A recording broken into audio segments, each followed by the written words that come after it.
এখন মহাদেৱৰ এজন কপট চতুৰ চালাকী মানুহ এজনে চুৰ এজনে শিৱৰ পৰা বৰদান ল'বলৈ গ'ল। চাতুৰি খেলাই বৰদান ল'বলৈ গৈছিল। শিৱ এনেও ভলে ভালা ভোলেনাথ। শিৱই মানে সেই চতুৰি ভকতজনৰ কথাটো অন্তৰ্যামী ৰূপে তেওঁ গম পাই গ'ল। কাৰণ বৈষ্ণৱম নামম যথা শম্ভু বুলি কৈছে। তেওঁ পৰম বৈষ্ণৱ, দেৱাদিদেৱ মহাদেৱ, মহাকাল, যাক ৰুদ্ৰ বুলি কয়, যাক শংকৰ বুলি কয়।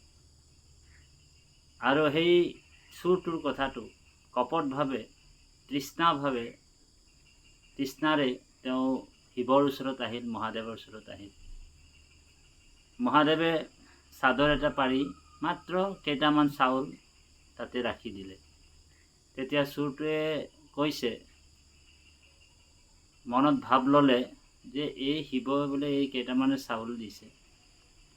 তেওঁ বৰ এটা বিচাৰিলে যে মোক এনেকুৱা এটা বৰ দিয়া যে কোনোদিন শেষ নোহোৱা, যি বিচাৰিম মানে কোনোদিন শেষ নোহোৱা, মানে প্ৰত্যেক সময়তে বস্তুটো থাকেই, কোনোদিন শেষ নোহোৱা বস্তু মোক এটা দি দিয়া বৰ হিচাপে।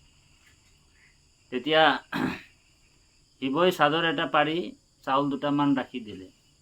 তেতিয়া ই ভাবিলে, ইয়াৰ ওচৰত আছেনো কি, এনেই ফকীৰ মানুহ, দিগম্বৰ ভেশ, ই মোক কি দিব, এই চাউলকেইটাৰ বাহিৰেতো তেওঁৰ ওচৰত একো নাই বুলি ভাবি সেই চাউলকেইটা দি মহাদেৱে অন্তৰ্ধান হৈ গ'ল। অন্তৰ্ধান হোৱাৰ পিছত ই সেই চাউলকেইটাত নিজৰ টোপোলাটো, যিটো মোনা, সেই মোনাটোত তেওঁ ভৰাই দিলে। ভৰাই দিয়াৰ পিছত আকৌ সেই চাদৰটোত এমুঠি চাউল দেখা পালে, সেইটো ভৰালে। এনেকুৱা ভৰাওঁতে মানে ডাঙৰ এটা টোপোলা হৈ গ'ল।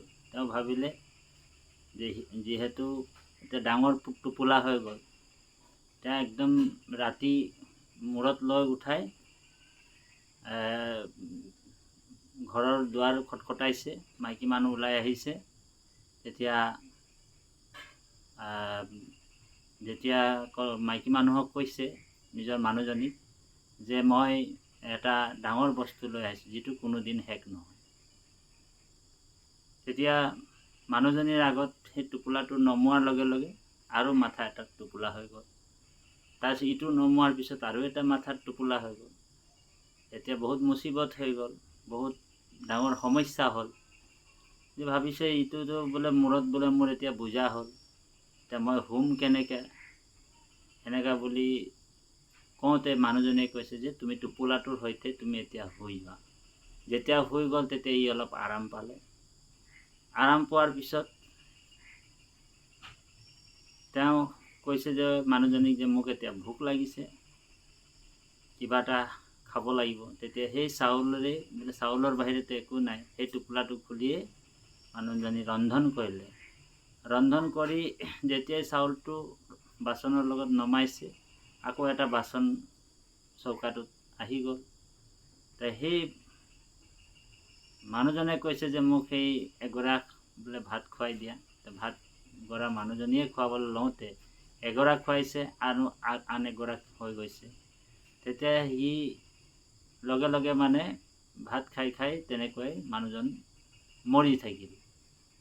মৰাৰ পিছত কি হ'ল, মানুহজনক মানে সেই টোপোলাৰ সৈতে মানুহজনীয়ে কৈছে, ওচৰৰ মানুহ এজনক মাতিলে যে টোপোলাৰ সৈতে ইয়াকে মানুহটোক যেনে তেনে কৰি টুপি দিবি যোৱা, পুতি দিয়া যোৱা।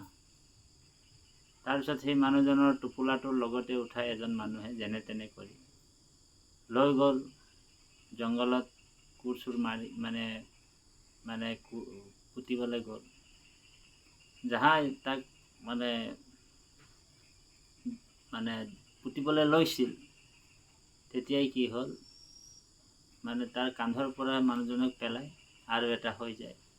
ই কৈছে যে মোক বোলে ভগৱন্তই কিয় এনেকুৱা সমস্যা এটাত পেলাই দিলে, সেইবুলি মই কোনখিনিত অপৰাধ কৰিলোঁ সেইবুলি ভগৱানক যেতিয়া তেওঁ ভাবিবলৈ আৰম্ভ কৰিলে, তেতিয়াই মহাদেৱ প্ৰকট হ'ল আৰু তেওঁক সেই মানুহজনকো জীৱিত কৰিলে আৰু তেওঁৰ বৰদান দিলে যে মোক তুমি বিচাৰিবা, কিন্তু নিস্বাৰ্থভাৱেহে বিচাৰিব লাগে।